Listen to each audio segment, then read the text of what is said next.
What I'd like for you to do right now, I want you to think about your dream, because I'm in a room full of dreamers. Think about your dream right now. I want you to think about it and envision it. Now, ladies and gentlemen, let me share something with you. I do not believe that any of us have dreams that were not given to us for the purpose of accomplishing those particular dreams. And I want to share something with you that has changed my life. I started out, as was indicated by Jack, it's very humble beginnings. I don't know what that dream is that you have. I don't care how far-fetched it might appear to be. I don't care how disappointing it might have been as you've been working toward that dream. But here's what I know, that dream that you're holding in your mind, that it's possible. Let's say that together, please. It's possible. See, sometimes we can't say, I can do that. But what we can say, that it's possible that I can have my dream as we run toward it, as we work on it day in and day out. No one, ladies and gentlemen, could have convinced me when I started out just over 6 years ago, working on my dream. And I want you to think about whatever your dream is, because I was willing to take a chance. And most people won't do that. Most of the people that you talk to try and bring them into the business, these are not risk takers. Most people have done all that they're ever going to do. They raise a family, they earn a living, and then they die. But people who are running toward their dreams, life has a special kind of meaning. And here's what I will share with you, that in the process of working on your dreams, you are going to incur a lot of disappointment, a lot of failure, a lot of pain, a lot of setbacks, a lot of defeats. But in the process of doing that, you will discover some things about yourself that you don't know right now. What you will realize is that you have greatness within you. What you'll realize is that you're more powerful than you can ever begin to imagine. What you will realize is that you're greater than your circumstances, that you don't have to go through life being a victim. As Jack indicated, I was born in Miami, Florida, in an area called Liberty City, in an abandoned building on a hard linoleum floor with my twin brother. We were 6 weeks of age. We were adopted. When I was in 5th grade, I was identified as EMR, labeled educable, mentally retarded, put back from the 5th grade into the 4th grade, and stayed in that category until I got out of high school.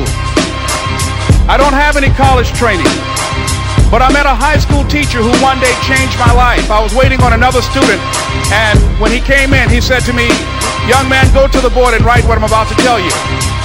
And I said, I can't do that, sir. He said, "Why not?" I said, "I'm not one of your students." He said, "It doesn't matter. Follow my directions now." I said, "I can't do that, sir." He said, "Why not?" I said, "Because I'm educable, mentally retarded." And he came from behind his desk and he looked at me. He said, "Don't ever say that again. Someone's opinion of you does not have to become your reality."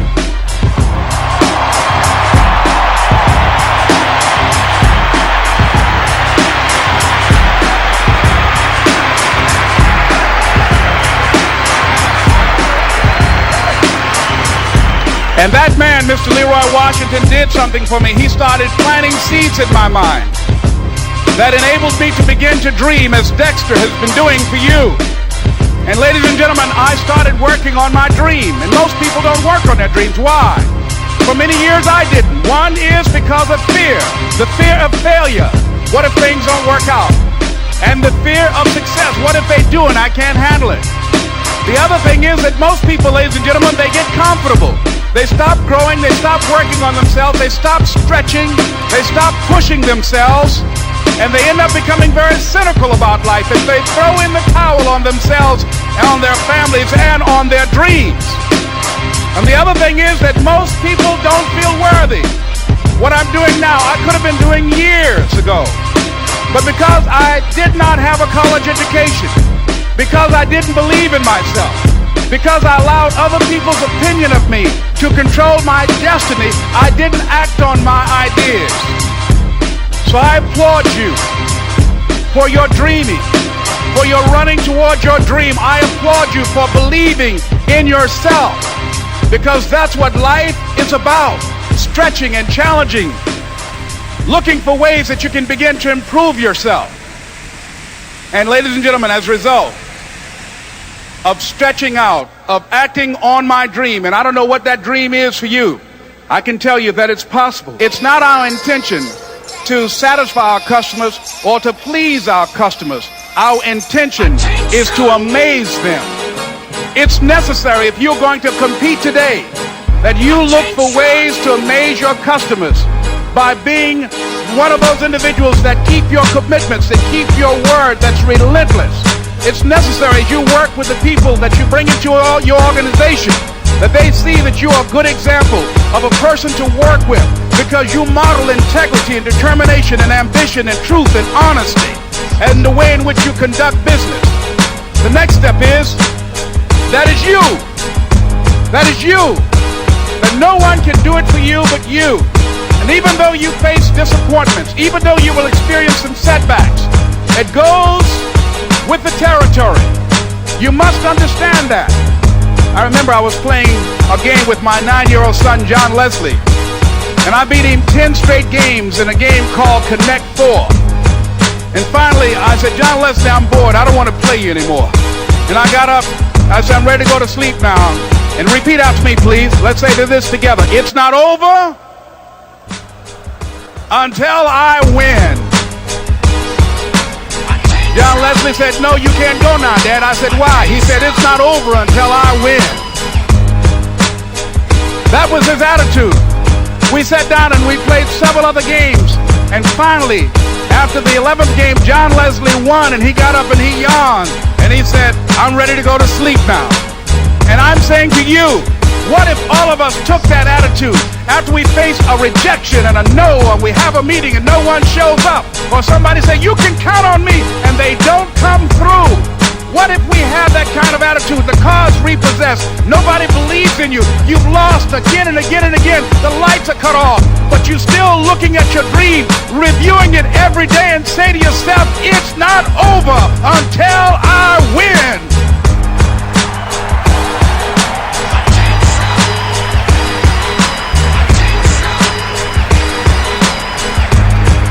Life will yield to you. Now here's the next step. Repeat after me, please. It's possible. I can live my dream. It's necessary.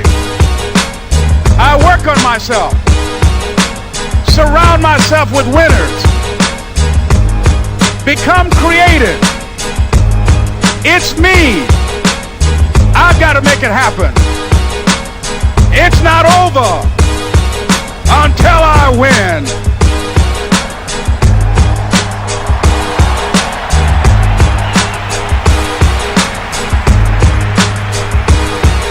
The next thing that's important to know, yes, it's possible that you can choose your future and direct the course of your life as you run towards your dream. It's necessary that you have goals, that you write those goals down, that you plan, that you think constantly of how you can begin to improve what it is that you're doing. If it's your presentations, if it's your recruiting skills, whatever that is, it's also necessary that you look for ways to always find a way to pull it out when everybody else thinks you're defeated. That you've got to take personal responsibility to know that in order to become successful, you've got to make it your personal business to do it.